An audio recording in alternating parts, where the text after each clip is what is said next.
From the New Arts and Media Studios in Milwaukee, I'm Charles Purcell. This is The Log. I have a genuine question. It's not just a device to get us into the topic. No, it's a real question.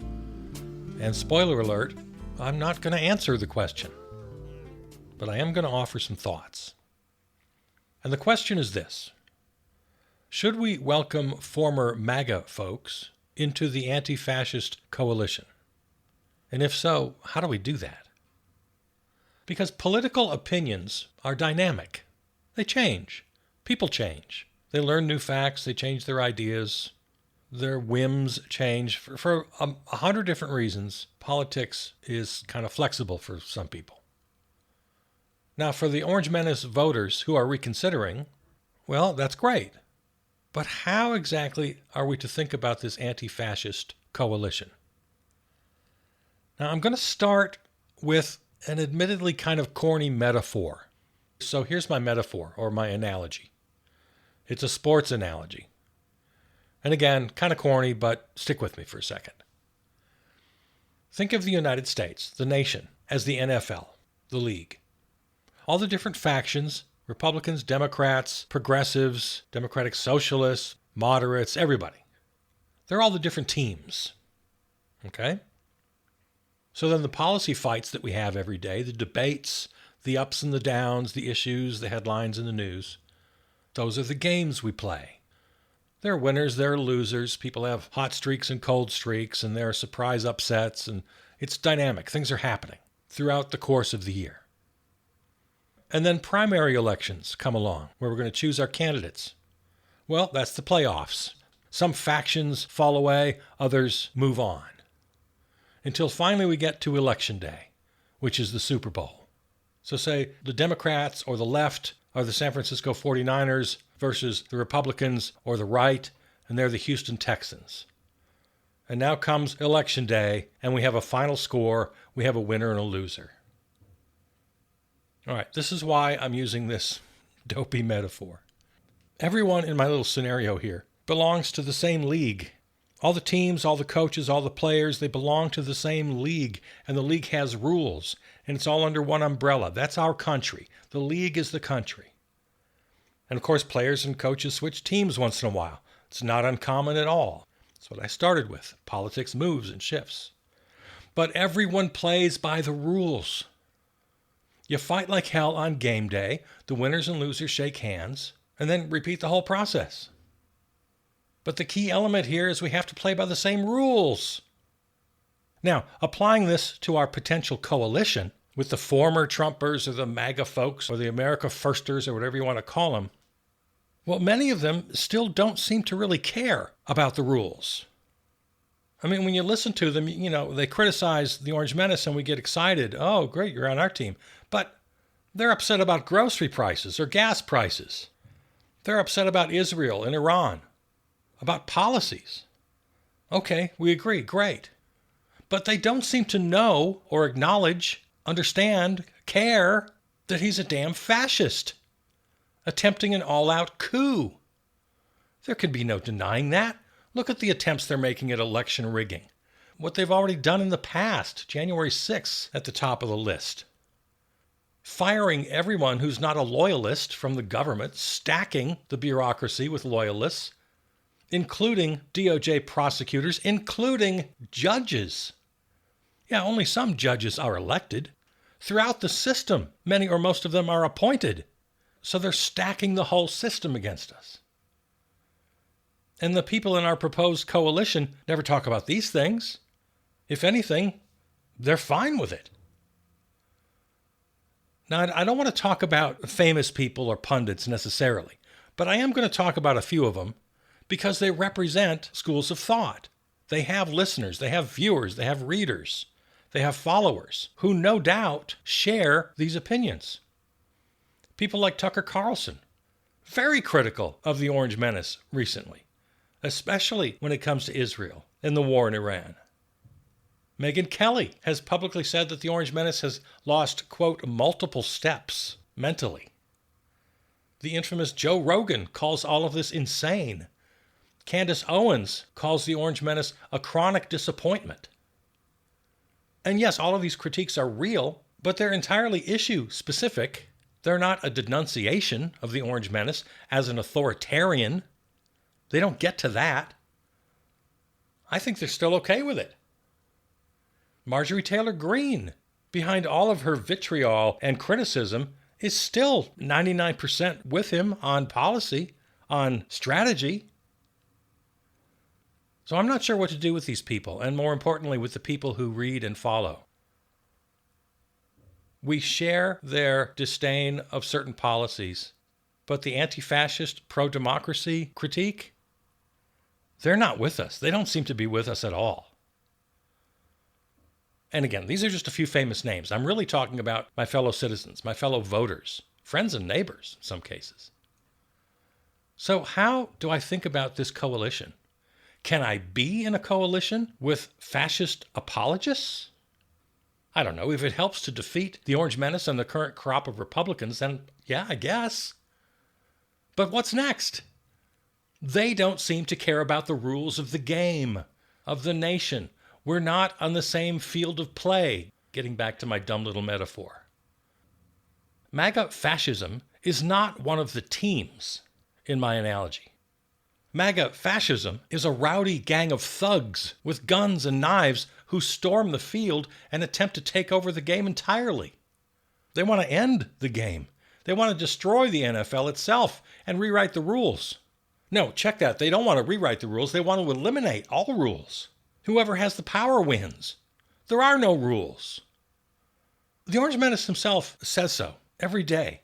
He infamously quoted Napoleon, "He who saves his country does not violate any law," agreeing with Richard Nixon, "If the president does it, it's not illegal."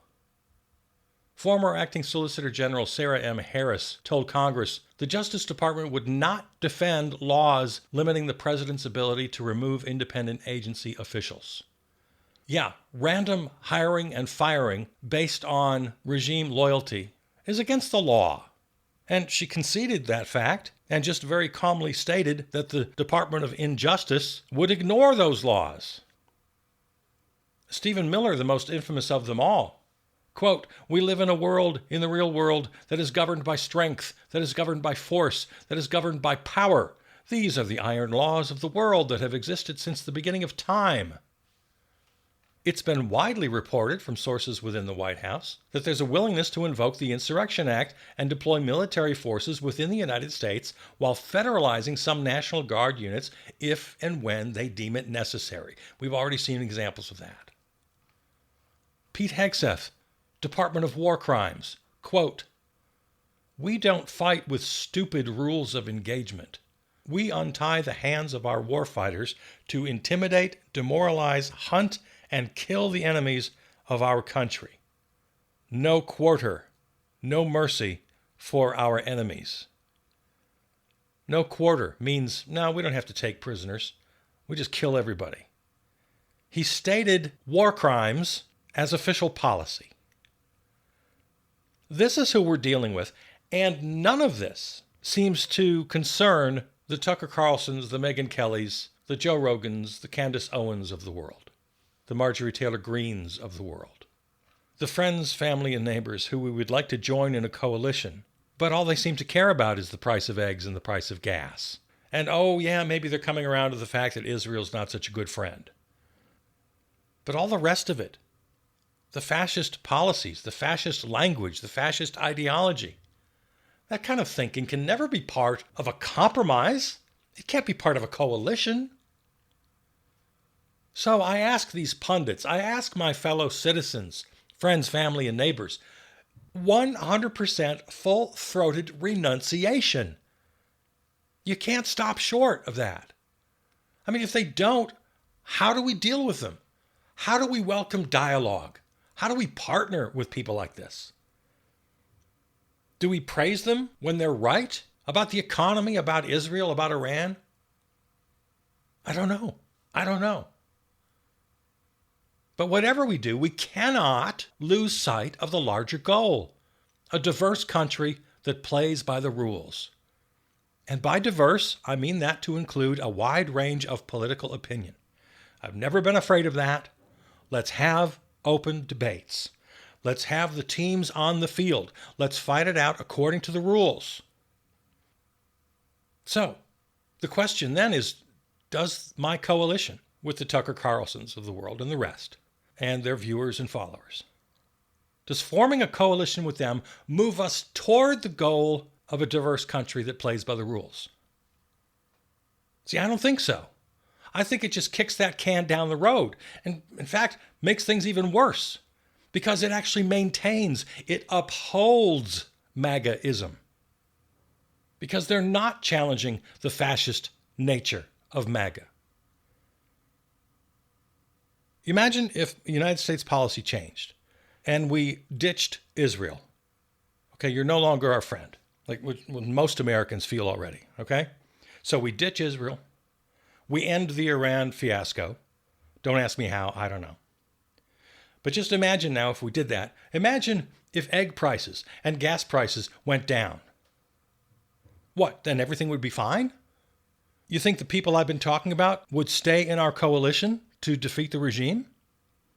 No, they would just be happy with the price of eggs and gas down and the end of Iran and Israel, and they'd say, fine, go on with the rest of your racist, sexist, fascist agenda.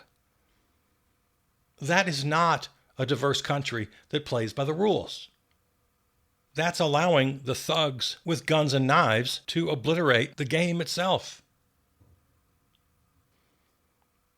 A diverse country that plays by the rules, all I'm asking for. And that is such a small ask compared to what I really want. A social anarchist, borderless, moneyless world. That's what I'm ultimately after. All I'm asking for in this moment, and what I'm asking my coalition to bring about, is a diverse country that plays by the rules. MAGA fascism cannot be part of that. So, my question: should we welcome former MAGA into the anti-fascist coalition? I honestly don't know. Join me in criticizing Israel, Iran. Join me in questioning his mental state. Great. But after that, I honestly don't know.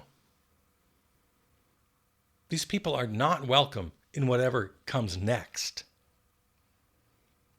Short term? Yeah, I guess so. End this regime. But midterm, MAGA has to be destroyed, banished to history, nowhere near power ever again. And we do that by creating what FDR proposed in the Second Bill of Rights: left populism, reduce or eliminate the conditions that make the people susceptible to fascism in the first place. I mean, that's an old and familiar story.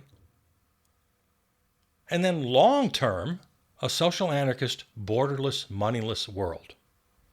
That's my long term. But short term, end the regime. Welcome former MAGA into our coalition. I don't know. Tell me, help me. You tell me.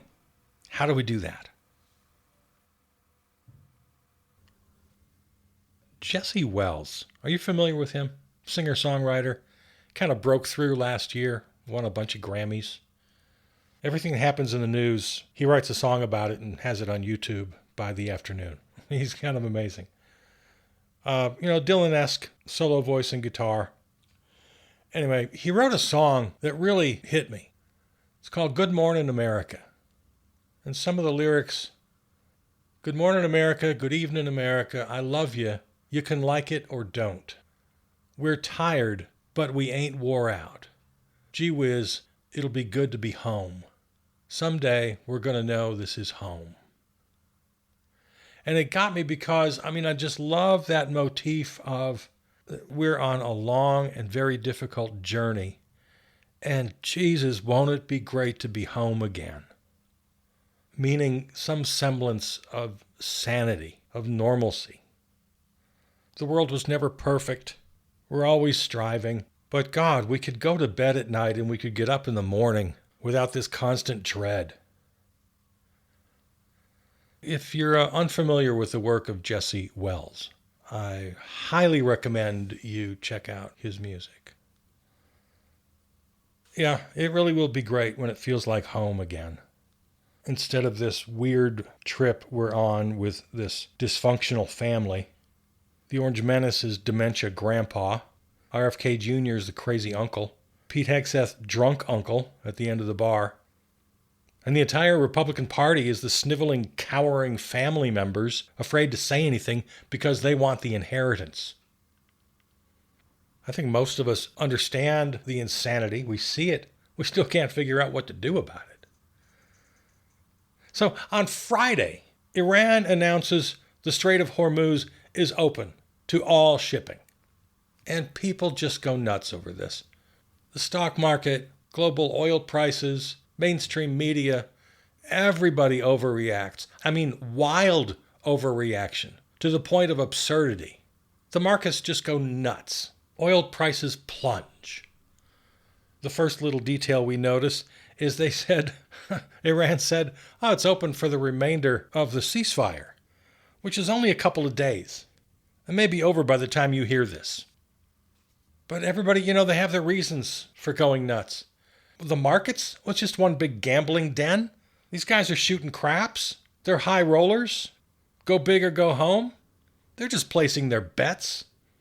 It has nothing to do with reasonable analysis of any situation. The fact that the global economy runs on these markets, good Lord, why do you think I'm an anarchist? Mainstream media? Of course. Sensationalist, headline chasing, clickbaiting. Of course they're going to go all knee-jerk reactionary over this. It's their damn business model. Now these rumors flying around. The regime, of course, is weaponizing the news, trying to exploit it to advance their own agenda, to spin their own lies. So now there are all sorts of rumors about who gave up what and negotiations. I think at one point the Orange Menace said, oh, yeah, they agreed to give up all nuclear ambitions. It's all just, don't buy any of it. I mean, any of it. Don't get me wrong, this whole thing is going to end at some point. It has to. Things don't go on forever. At some point, this is going to end. But however this damn thing ends, the Orange Menace and his regime can get exactly zero credit. They started an illegal, immoral, and incredibly stupid war. Iran understands they have to live in a functioning world. So yeah, they may give up what may look like concessions. Do not give the Orange regime 1 ounce of credit for any of it. The United States is the loser in this thing. We're all losers. For the Orange regime to claim victory, and of course they will, you just have to know that there is zero truth to any of it.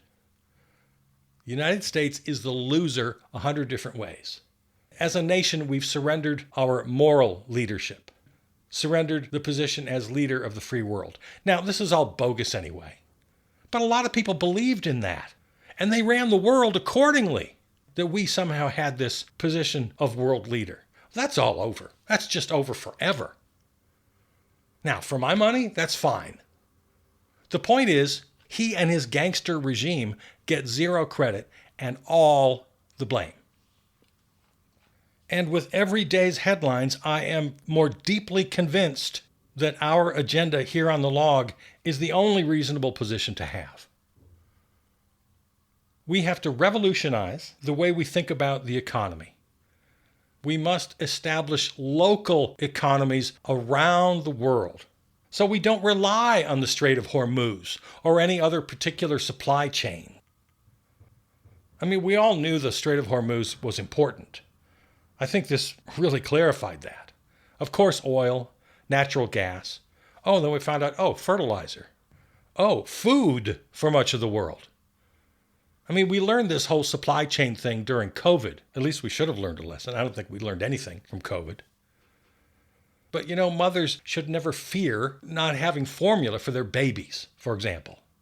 The late night guys made a lot of jokes about helium. Most of the world's supply of helium goes through the Strait of Hormuz. Of course, they breathed in the helium balloon and they talked funny.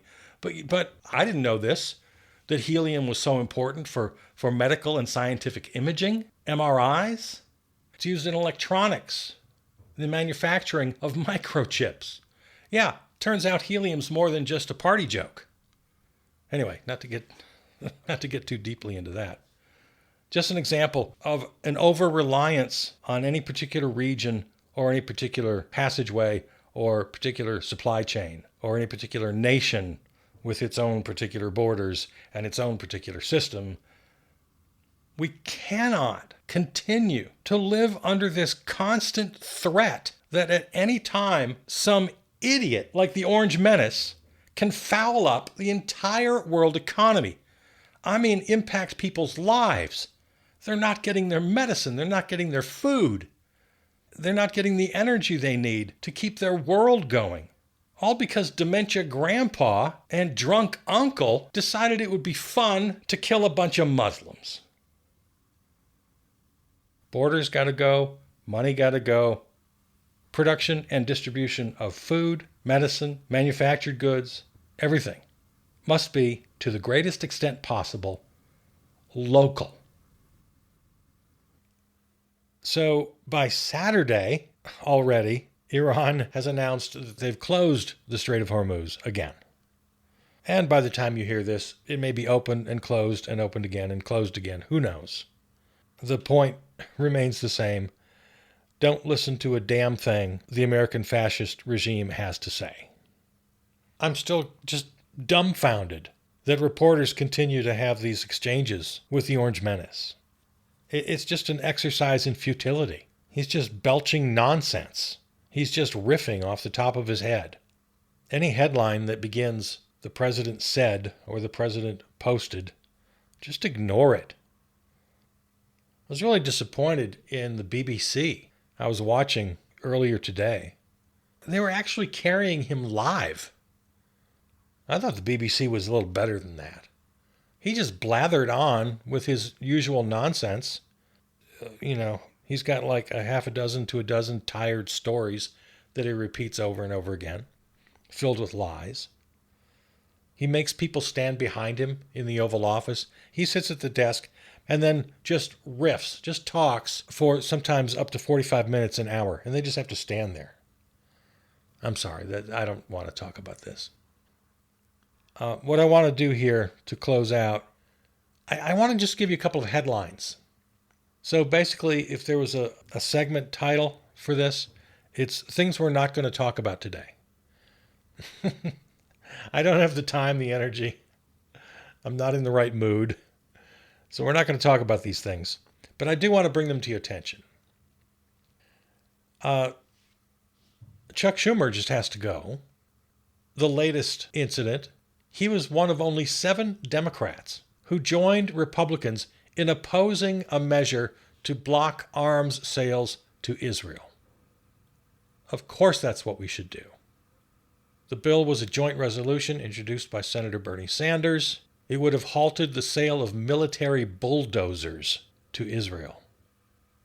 The senators who voted against the measure, Richard Blumenthal of Connecticut, Chris Coons of Delaware, Catherine Cortez Masto of Nevada. It's the usual suspects here. Of course, John Fetterman of Pennsylvania, Kirsten Gillibrand of New York, Jackie Rosen of Nevada, and Senate Minority Leader Chuck Schumer. Yeah, they all have to go. Chuck Schumer has to be run out of town as leader. He cannot be the majority leader when the Democrats take the Senate, because I think they're going to. This is just enough. If you're still sending billions of dollars and military bulldozers to Israel at this point, you have no clue what the American people want, what your own base wants. Nobody wants this, except congressional Republicans, AIPAC, and Benjamin Netanyahu. Nobody else does. Also, 5 more boats attacked. At least that's the last I saw. Who knows how many more. Eastern Pacific, total of 178 people brutally murdered in small boats off the coast of South and Central America. U.S. military just indiscriminately killing people with no evidence, with no due process, with no nothing. This is straight up murder, using your tax dollars and the United States military and drunk Uncle Pete Hegseth's Department of War Crimes. At some point, these people need to be behind bars. Another story we're not going to talk about today, but maybe we will in the future because I'm pretty interested in this. Of course, Sam Altman's house was attacked by a guy with a Molotov cocktail. There have been now numerous warehouse fires. There was the one that got most of the coverage because the arsonist videotaped himself lighting this massive California warehouse on fire. Allegedly motivated by anti-capitalism sentiment, compared himself to Luigi Mangione. You could hear his voice repeating on this video several times, "All you had to do was pay us enough to live," as he's setting flame to this massive warehouse. So this is going to take some thought. Check out #LuigiWasRight. I want to have conversations about this. The #LuigiWasRight movement is, I don't know how to describe it, but it's not nothing. And then one more story I just want to mention. Virginia has now signed on to the National Popular Vote Compact. That's an agreement that states can sign on to, that they pledge to award all of their delegates to the presidential candidate who wins the popular vote. So say in my state of Wisconsin, candidate X wins Wisconsin, but candidate Y wins the national popular vote.